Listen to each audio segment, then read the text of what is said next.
Ma réflexion aujourd'hui, le passage un petit peu des étapes dans la vie d'un chrétien, c'est pas une science exacte, mais ça peut donner un petit peu une carte. Nous sommes invités à passer de héros à serviteur dans la vie, à mystique. Bon, c'est pas les traditionnels, les trois étapes de la vie spirituelle, mais c'est une façon de le voir. Nous commençons la vie jeune avec bien des énergies, des rêves, accomplir des grandes choses. Un jeune papa, une jeune maman veut faire des choses merveilleuses pour leurs enfants, pour leur famille, etc., bâtir des maisons. C'est des héros. Un jeune prêtre qui veut travailler au service des missions, ou travailler dans un autre pays, ou travailler comme pasteur dans une paroisse. Un héros veut faire des grandes choses. C'est merveilleux. C'est une grâce que Dieu donne, c'est cette grâce d'être le héros, de pouvoir faire de grandes choses. Et c'est normal et c'est beau.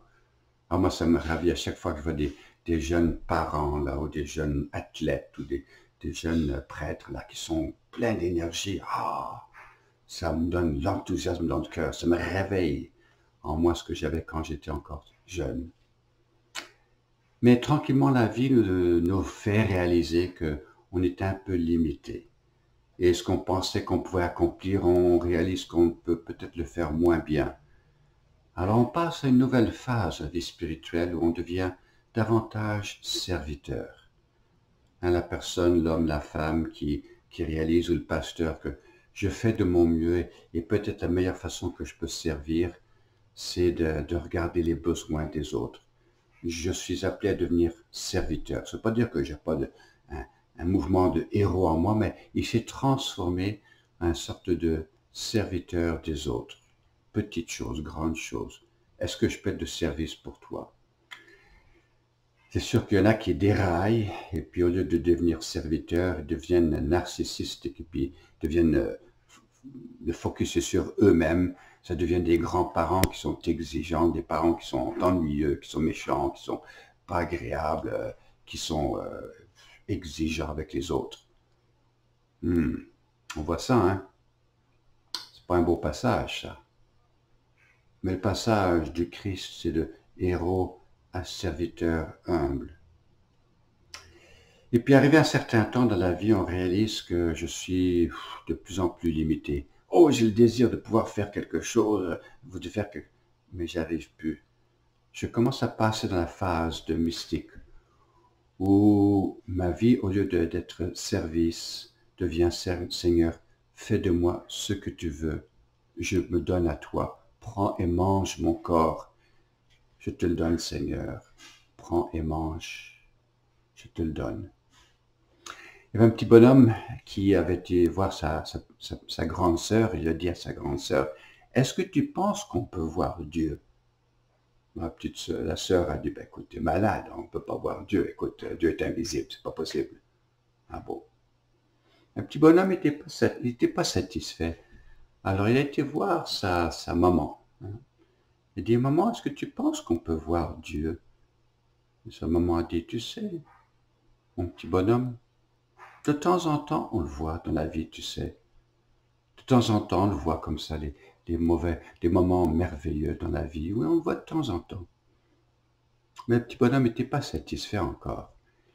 Il a été voir son grand-papa, et son grand-papa l'a amené dans un canoë. Ils ont fait un petit peu un tour du lac, et puis ils entendaient des bernaches, ils entendaient des oiseaux, et puis le silence. Et puis le petit a osé poser sa question à son grand-papa. Grand-papa, est-ce que tu penses qu'on peut voir Dieu? Et le grand-papa s'est arrêté, il a commencé à réfléchir. Il a un beau sourire sur le visage. Il dit, c'est mon petit bonhomme là. Je suis arrivé à un âge dans ma vie où je ne vois que Dieu maintenant. Je ne vois que Dieu. C'était un grand-papa qui était devenu passé de héros à serviteur, à mystique. Mon petit bonhomme, je ne peux plus faire grand-chose, mais je vois la présence merveilleuse, belle de Dieu en tout. Alors vous, où êtes-vous dans votre vie? Dans quel stade de votre vie? Vers quoi est-ce que Dieu vous invite? Ce chemin de Dieu est un chemin merveilleux, où il tire des énergies qu'on a pour faire de belles choses. Mais la façon qu'on le vit devient transformée. J'aimerais terminer avec ce texte de l'Écriture sainte, le psaume 21. Et moi, je vis pour toi, Seigneur, et ma descendance va te servir. Et on annoncera le Seigneur aux générations à venir et proclamer ses merveilles. Alors que cette petite réflexion peut vous aider dans votre cheminement.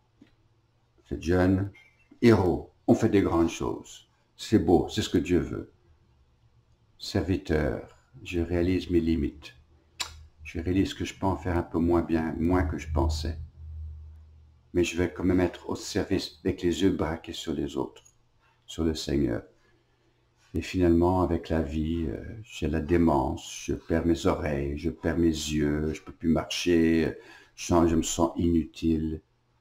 Mais l'invitation demeure continuelle d'être un héros dans le courage de l'abandon au Seigneur. Une vie mystique, c'est aussi une vie de héros, mais c'est une vie d'abandon au Seigneur. Seigneur, je ne peux plus faire grand-chose, mais je t'offre ma vie pour ta gloire. Une invitation à la vie mystique. Que le Seigneur vous bénisse abondamment. Passez une bonne semaine. J'espère que cette petite réflexion peut nous aider à nous rapprocher de Dieu.